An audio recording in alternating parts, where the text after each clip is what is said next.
bloody wheel's just fallen off. Alright, come on. Let's actually take off for once, please. I hope for you the gear isn't, like, completely, utterly buggered.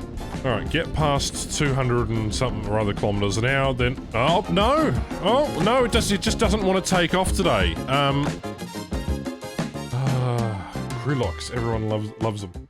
Velcro, you just witnessed a Gaussian moment. I had enough speed to pull up, and I did so, and this wheel is designed to come off after acceleration has been achieved and a certain distance down the runway. Now, unfortunately, it's a little bit bugged at the moment. It's been bugged for several months now. They haven't fixed it just yet. So, that was 2 takeoffs in the same match, and, well, one resulted in me just essentially doing this. What you just saw was me barrel flopping all over the place, despite only lifting up slightly. Ash is losing the last of his brain cells. Spartans, you're inciting that I had any to begin with. It is 22. It's 22,000 down the drain, actually. Get it right. Mind you, mine is completely stock. Also, I still have free repairs. It didn't cost me a thing. So how usable is this vehicle? Well, let's find out.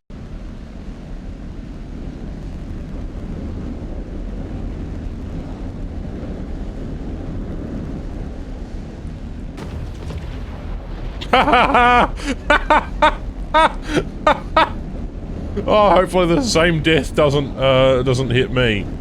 Right, we're finally up. Oh, bloody Nora, mate. I swear, the content doesn't make itself. Yeah, and this map is a little too large for my taste, actually. Oh, hello, Saber. Come here. F86A. Yeah, okay, we'll go for this guy. Don't necessarily turn the engine on, we've only got 2 minutes of fuel left.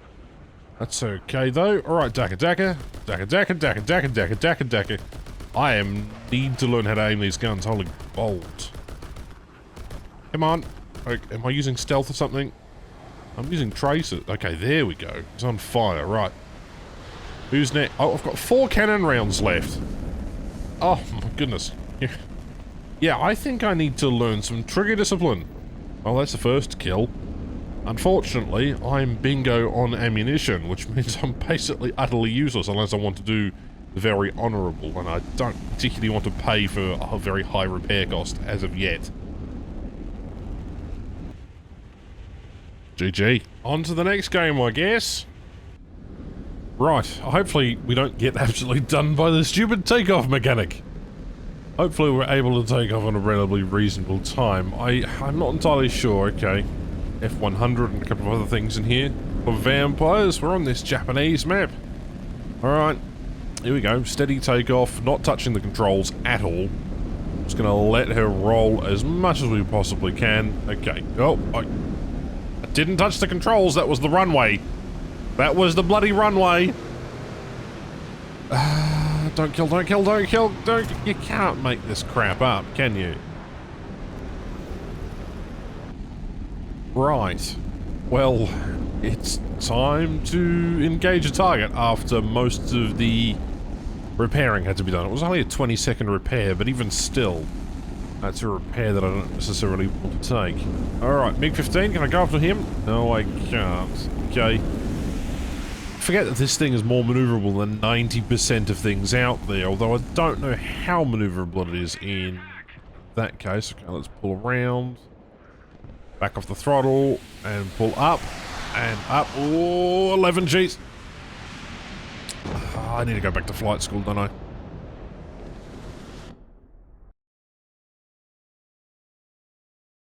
Now, I don't want to bring down the mood at all, but I'd like to offer my condolences to a recent fallen content creator, 2-900, a War Thunder creator who passed away for mental health reasons. Sadly, he took his own life. His videos entertained a portion of the War Thunder community, and I'm not sure if any of you knew them particularly well, but guys, if you really need anything, if you're struggling, please reach out to myself. I woke up having prepared the intro and everything earlier yesterday, and I was going to record, but then I found out the news about 2-900. I mean, I didn't know him particularly well, but as someone who's dealing with mental health issues, Oh, it hits hard home. It really does. And I don't think people quite understand that. A few weeks ago, I was in a pretty dark place. So bear that in mind. Anyway, but it's still sad. Because that's a reflection of not only the War Thunder community, but who we are as human beings. Heck, I've been a firefighter. I've been in that dark spot. I've had my house in 2009 burnt to the ground in the Australian bushfires down here. The world just keeps revolving around, and you've got to pick yourself up.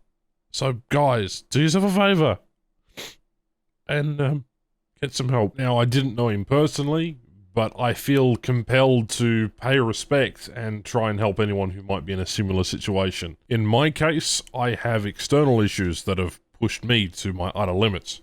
But YouTube can be, and, well, is often described as a very demanding, intense job. And if you're searching for that to, you know, make a career out of it, it's going to be extremely tough and draining. You know, everyone tends to have this ideal that a YouTuber or becoming a content creator is an extremely easy job, and that you get to choose your own hours, be flexible within that sort of range, and you get to be paid to sit around and play video games. And while that might be true for some, in actual reality, it consumes your free time. It consumes your life. It essentially takes everything that you do and doesn't put a separation between you and working a job. When you finish a job doing a 9 to 5 or whatever hours you work, when that time comes around, you get to go home and then relax and get on with the rest of the day, prepare for the next day, or do whatever. Unlike content creation, you are constantly thinking about the next thing, and when you sit down to go play a video game, it's always, oh, I should record this, or I should edit this, or I should do that. Especially if you're, you know, trying to earn money or do whatever, it gets a bit convoluted. Even working very hard, you get to face YouTube's immense algorithm, and it can destroy you. It's destroyed my channel before. It still is. I'm still fighting it. You're still actively trying to do that. In order to succeed, you really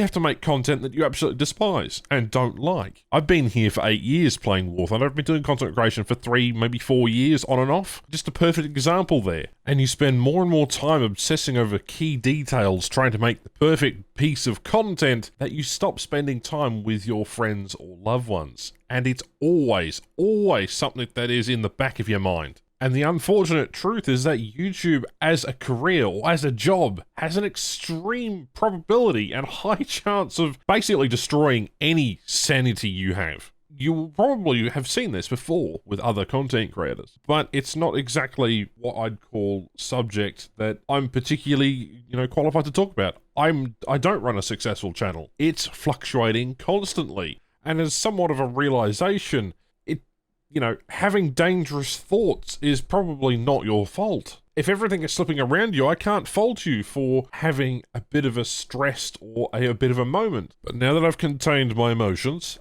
please go get some help. And, you know, just ask people for help. That doesn't mean you have to interact with them and say, how's it going with your depression? No. Or how are you going with this? Just go out and say, hey, you want to come fly in a game, or you want to go drive this, or hey, you want to go down to the local store, or just interact with a person. Because you never know when that's going to make someone's day, and that is the critical part right there. So do yourself a favour, check up on yourself, check up on that friend, go message that person you've been wanting to message for a while, and don't let this affect you. But just keep in mind that asking for help doesn't make you a lesser human being. And for everyone else, I hope you take care, and I hope you stay safe.